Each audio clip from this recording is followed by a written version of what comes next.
I would rather have like excellent lighting than excellent lighting and a not so great camera than some incredible camera and the lighting's a dumpster fire.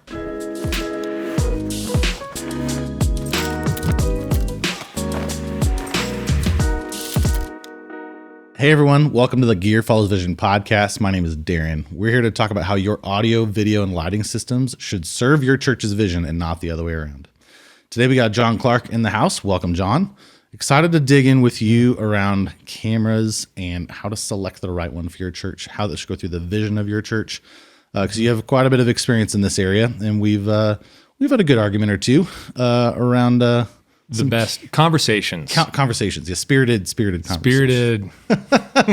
So man, pumped to dig in. But would you just give us a little bit about just your background and just some of your experience with it? Yeah, happy to be here. Thanks for having me. I grew up in church, so my dad's a pastor, and I started out in worship ministry actually. So music, and then I quickly realized, the guys in the back of the room can really make or break you. There's a lot of power back there. I was like, this is really where the power is. Yeah. So ultimately just kind of dove into things and started to kind of tackle the production side of the auditorium, I guess. Mm-hmm. We met each other when you were on staff at Roadblocks, and I was trying to help with some things that y'all were doing there. Deron was the guy. You were the guy. We started at the Creepy theme park, moved all the way down the hill to the Creepy Dinner Theater before we started to get to do a lot of cool building projects. It was, and there was the fish market. Catfish. That was your. That maybe? Please tell. You have to be honest with the audience right now. Okay. Was that your least favorite project? The catfish? No. Lakewood. Oh, the Korean fish market. Yeah. That least favorite project. There was top three. No, it's not in the top three. Okay. It was a fun project, but it was so challenging. I knew it. Yeah. Because it was also the first project Roadblocks had done a full big renovation like that. Yeah. There was so much learning, but then there was also like just a lot of interesting things, like the fire pipe being at 15 feet. And it's like, let's put an edge blended screen right there. It's like, yeah, that makes sense. Dude, I don't know who it was. I was hearing that someone put a pencil, that like people were trying to fix edge blended screens when they're two projectors by like putting pencils in front of the lenses to like blur them. Okay. I heard that and I immediately thought of you. I was like, that's ghetto-tastic. I might have tried that. But you're like, at this point, I'll do anything to fix this. There was a famous project where we had edge blending on for one of your campuses where there was a roof unit that was shaking just one of the projectors. That I lost some life. That might have been that's a top three. That did you in? Because you're like, how do I predict that the roof is vibrating? I don't know. But you can't. It was a lot of fun. Anyway, let's go off of my therapy session for a quick minute here. So part of your time at Roadblocks and part of our long conversations we had was in this transition. I can't remember what year it was, but Roadblocks moved from a broadcast camera to a cinema camera. And this was in the days where there's not a lot of folks doing this. It was pretty early. And so there was fun opportunities, shall we say, for innovation and creative design. But talk me through this, and you can talk through the Roadblocks piece if you want, but when you look at those two options, those are still real options today. Like, why would a church, what are the vision components that people should be looking at when they're like, man, how do I pick a camera? And I've got these two very different styles to deal with. It's a great question. I feel like even the word cinema is a buzz kind of word that people are still trying to understand completely. It's a marketing term, as it turns out. Yeah, and it I think is actually, I don't want to say new, but to your point, I remember it doesn't feel like it was that long ago that we were trying to kind of get some information about doing this thing, and it felt like no one was really doing it. Maybe a couple people, but it did feel like a lot of what we were working on was kind of in some ways, like that's one of the things I mean when I say learning on the job on the go was like, dude, this is what we're trying to do, but it was kind of hard to get some information around it. And now it's a bit different because that is a lot easier to kind of technically do. Yeah. But the question now is really, well, there's the broadcast style and the cinema style, 5994 frame rate or 2398 frame rate or 2997 frame rate. What's right? Like for me, why would I? And I think that ultimately kind of where I go with churches as they're navigating that is the reason why the industry outside of church uses those things, or would use one or the other. Yeah. Sports and like live news are going to end up in a they are, and with, those are broadcast cameras filmed in 5994. And that's just sort of what they do.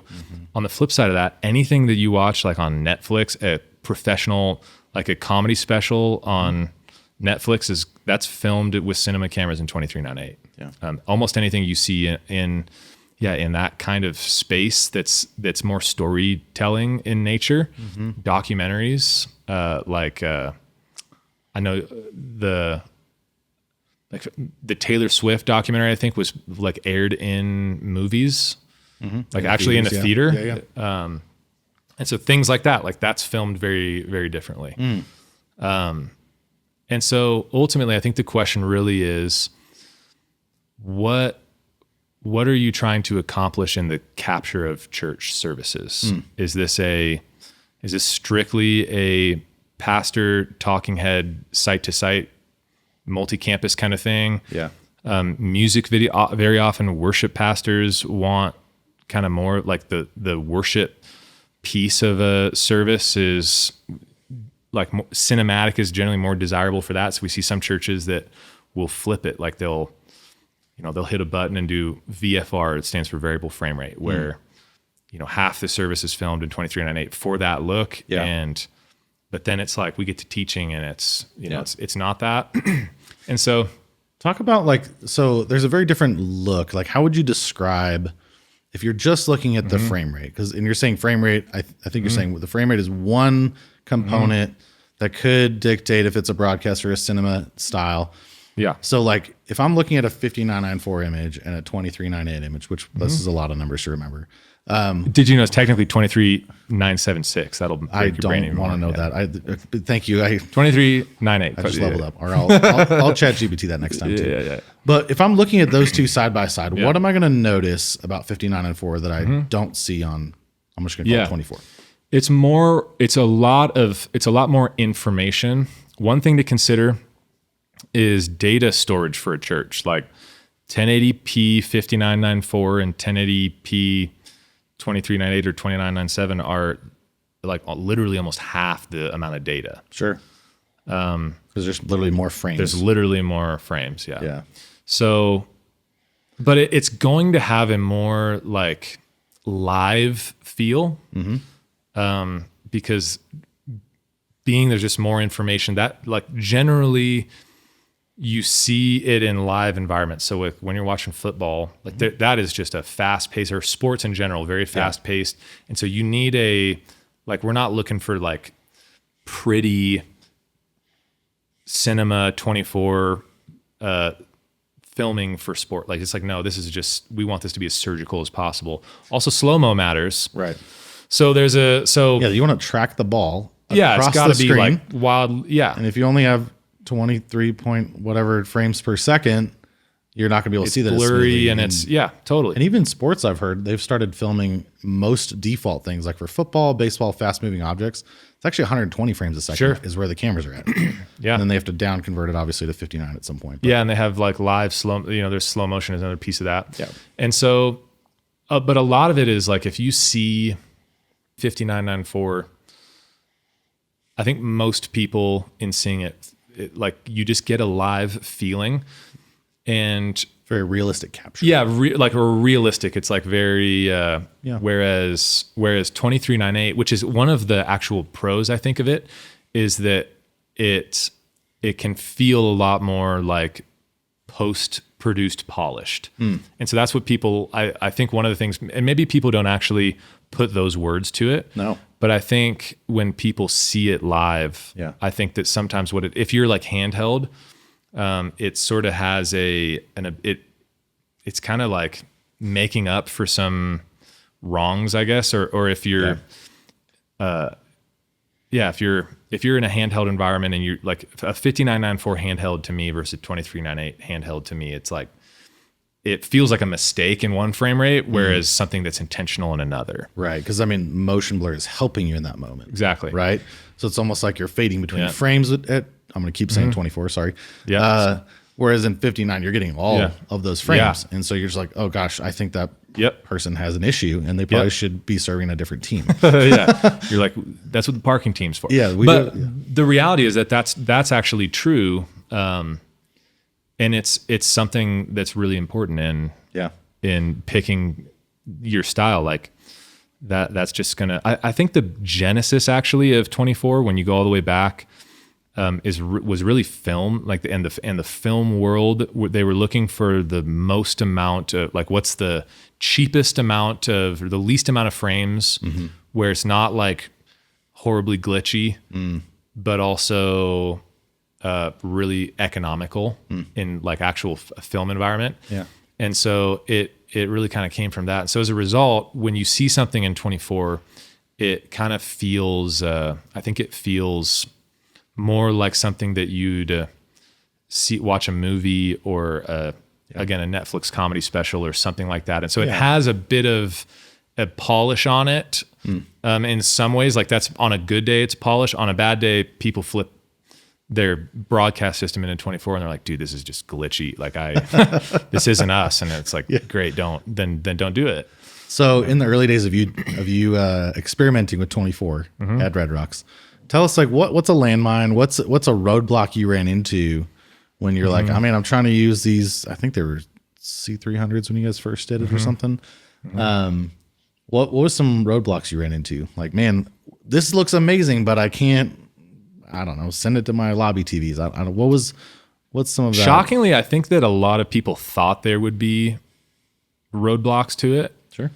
One of them, it was just getting video switchers to, I think we dealt with some firmware stuff, and ultimately there was more frame rate availability in some switchers, but even 8 years ago, like actually having a 1080p 2398 frame rate in the switcher is a bit tougher.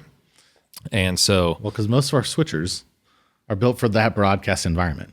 Yeah. Or they were. And so they're like, why would you ever want to do this? Why would you want to do this? Well, and yes, that's partly, I mean, that's kind of why they weren't in the switcher, but also there is a lot of use case for, man, even in a true film production, 2398 is a SMPTE standard. That's it's one of America's top 3 most popular frame rates. I might even say that if you're not watching like The Office, filmed in 2398, like documentaries filmed, like they're delivered by and large. It's a fair generalization that most things that you're going to watch are captured and filmed in that. So I think that switcher, because of the ease of that, it's like it actually wasn't that hard to just like for companies to start adding that to the switcher. Yeah. So when they did, it's like all of your production gear is going to be like I was told like, oh, we'll do that, but nothing's going to be able to see it. Nothing will work. And I remember the day that it was just like the easiest thing in the world. Like everything was like, oh yeah, we can speak this language. So it did work. Now the challenge is that there's literally, this is nerdy for a minute. Let's go. But 2398, if you think of your video system as like the frame rate, in a lot of instances, that's actually a form of a clock. And there are way less frames in 2398 than in 5994. So one frame of latency at 5994 versus one frame of latency at 2398 is significant. They're different absolute times. Oh yeah. It's like a different language, a different time, a different, so latency in a broadcast environment is a big challenge in 2398. Well, and that was the big reason why, way back with Reds, a lot of stuff was filmed in Reds in, those early 2010s. And, churches were trying to experiment, like, how do I bring this in? Because it looks incredible. But a lot of times getting out of that camera was like 4 or 6 or 8 frames, right? Yeah. And at 23.98, that's like a quarter of a second. It's 250 or more milliseconds. So, the innovations that Canon and Panasonic and some of these guys brought, you're like, you got it down to 2 frames or 3 frames. And now it's like, it's somewhat usable and you don't have video echoes on the on your side screens. Yeah. But that was a real challenge for a while. It was a big challenge. And I think that it deterred a lot of people. That's really where you saw VFR kind of take off. And that, to be honest with you, I think that's probably actually how most people to this day, I think it's probably rare to find churches that actually the switcher itself, like the actual video clock, the video system is in 23.98. Yeah, because transporting it in 23.98 absolutely everywhere does present some challenges. But let's pivot for a minute. So obviously, the frame rate and the output quality and kind of that smoothness you were talking about versus polish, that's one kind of way churches can start to think about, how do I decide if I want to go more broadcast style or more CineCam style. I think there's a couple other reasons they might do that, right? I think we've talked about like depth of field, right? Used to be a big factor, right? Today a little bit less. Yeah, because it's really a light thing. So it's something that can be accomplished in a broadcast camera as well.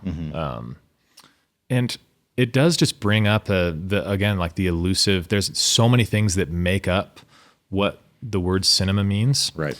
And, but I think some of the things are the camera itself is just going to have that sensor, like a cinema camera is going to have some characteristics about the way that it looks that differ from a broadcast camera. So I think there's some just toolkit things in the camera itself.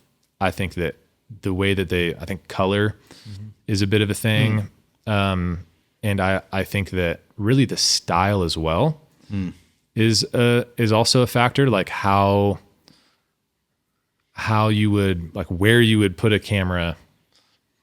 So if you take a bunch of broadcast cameras and spec them for a room, if there's a church that wants a more broadcast style, you're going to put them in different places. They're going to just be more on sticks, like on a tripod.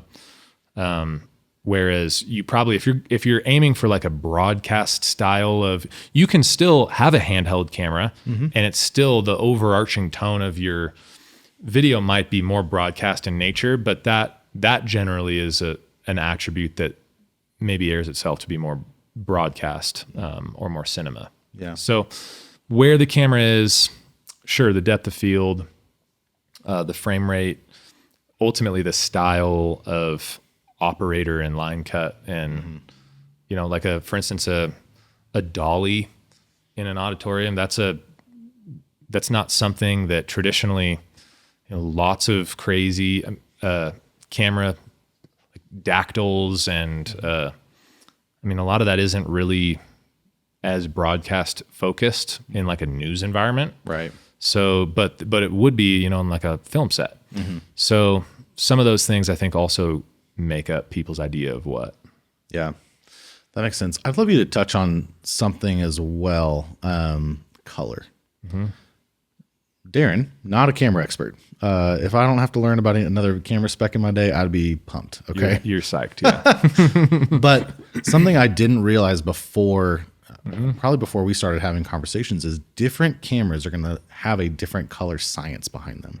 It's going to have literally a different look, even if it has a standard that it is adhering to from a color standpoint, it's going to look different. So talk about that. Like what do you see when you look between different manufacturers that the color is going to be different and one might lend itself to something or not?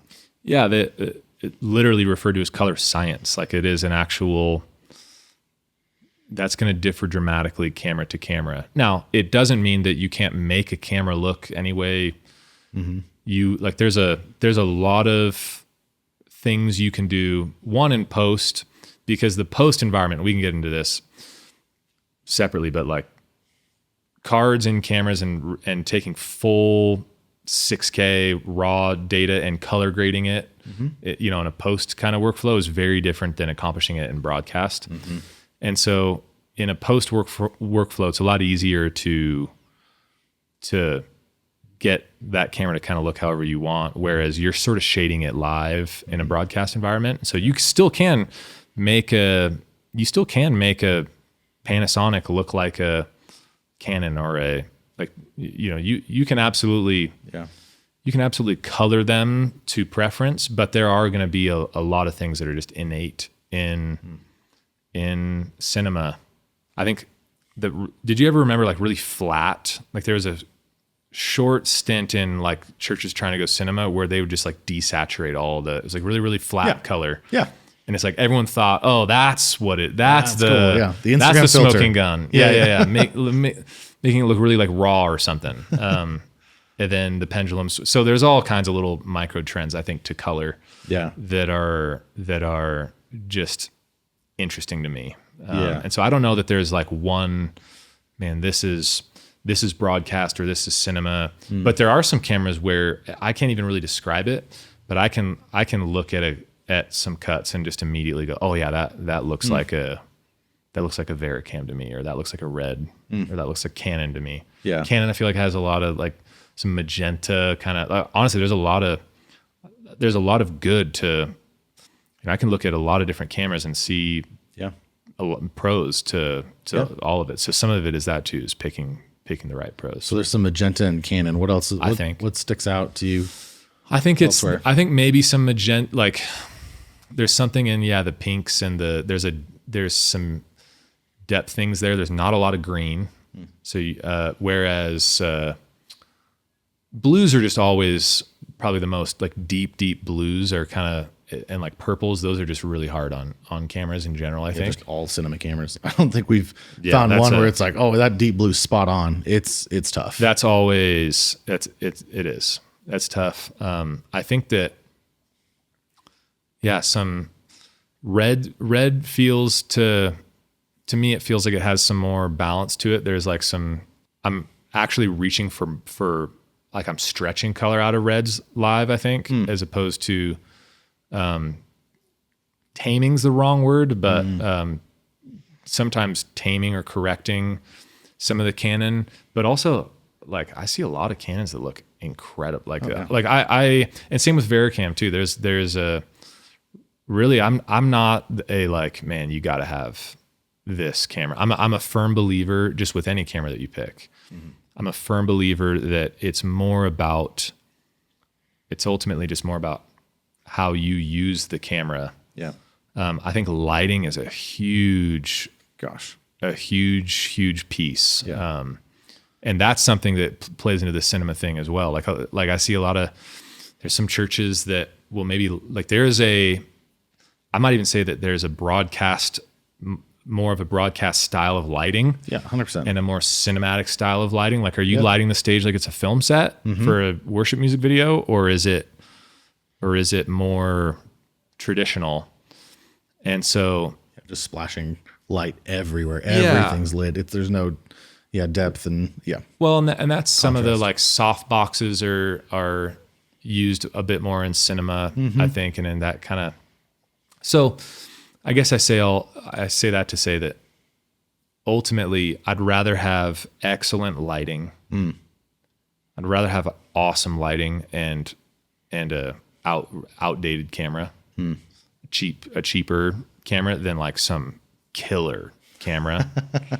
So you'd rather have a Blackmagic camera, and like incredible now. Hey, I'll take it. Serious. I would rather have like excellent lighting than excellent lighting and a not so great camera than some incredible camera and the lighting's a dumpster fire. Yeah, that makes sense. So from my primarily audio background, right? Like it sounds almost analogous to, if you get into the right, price point from a PA standpoint, you can tone them to some level of preference.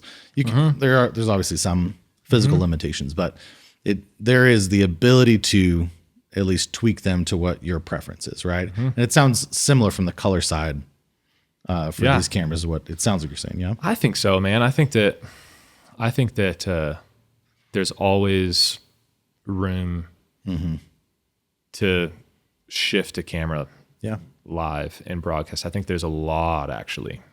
So the other thing dumb old Deron learned when he came years ago into the video sphere is that lenses also have a bit of a color science to them as well, right? So depending on your combination now, some of that can be a little more complementary than others. Is that your experience too? Yeah, I mean, if you have a prime, that's another one that I see. It's like maybe if you have a camera on stage that's like a handheld. A prime lens is very different than like a traditional box broadcast lens, and so those are different. I don't think that it's tough to say that one kind of lens is always better. Sure, because there's something that each kind of lens bring, whether it's like a servo lens or a real traditional broadcast box lens. I think that it really is specific to what the church is like. Man, this is what we're going for. Yeah, there are some broadcast cameras and broadcast lenses that cost an insane amount of money. Well, they might do an insane thing if they're doing it. Totally. I'm not knocking them. So I've had actual stories where churches will spend more than some entire AVL outfits that we've done. They'll spend more than that whole thing just on lenses. But it serves their mission and vision and purpose and its quality, and love it. I'm not knocking it at all. Yeah. But I've also seen people come, and this is just where the vision shift is like, then new, there's like some turnover or whatever. Yeah. And then the new person's like, wait a minute, you mean the lenses are cost how much? Yeah. I could outfit my whole second campus for it. Totally. Right. Totally. So it just goes to show, it's like, I don't know what the same correlation is, but if you have awesome tools in a garage, it's like someone seeing the value of, oh man, I actually don't care so much about those tools. I like these tools more. Yeah. But at the end of the day, all everyone's trying to do is just create worship environments and capture them and film them. Right. And sometimes like the physical constraints of your building will dictate how far back that camera has to be. And like, again, one other challenge to the CineCam that we found very early is big lensing. Challenge. Lensing, it's tough. Right? On that bigger sensor means like when you get past 50 feet, you're spending, 3x, 4x the money of the camera in the lens itself. And then if you want to get beyond 100 feet, we're throwing freaking what could be used as a boat anchor in other contexts. Dude, some of them, that camera, some of them, it's like a workout, just lifting the lens.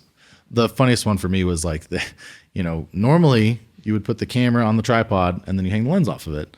Some of those box lenses, you put the lens on the tripod and you hang the camera off of it. Dude, right? It's true. So it's true. It's wild. And that is a great point. The like really long, like, man, if you're far away from the thing that you're trying to film, you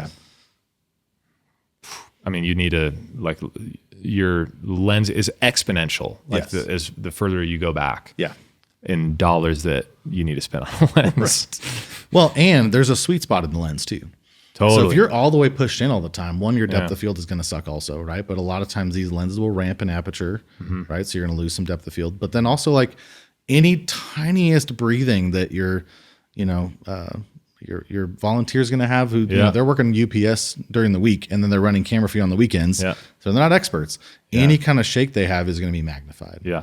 I think something that every XP should hear is the farther you put that camera away, the more expensive it costs. Yeah. So I know you lose some seats, but do you want to spend $100K on that lens or $200K on that lens? How valuable are the seats to you? That's a great point. That's the conversation. It's we should put a little map together of like, that exponential cost That- yeah, of yeah, lens yeah, yeah. when you go to cameras. Well, John, thanks so much for joining me today, man. I think unpacking this misnomer of cinematic. I love the air quotes you used on this whole conversation of like, what is cinematic?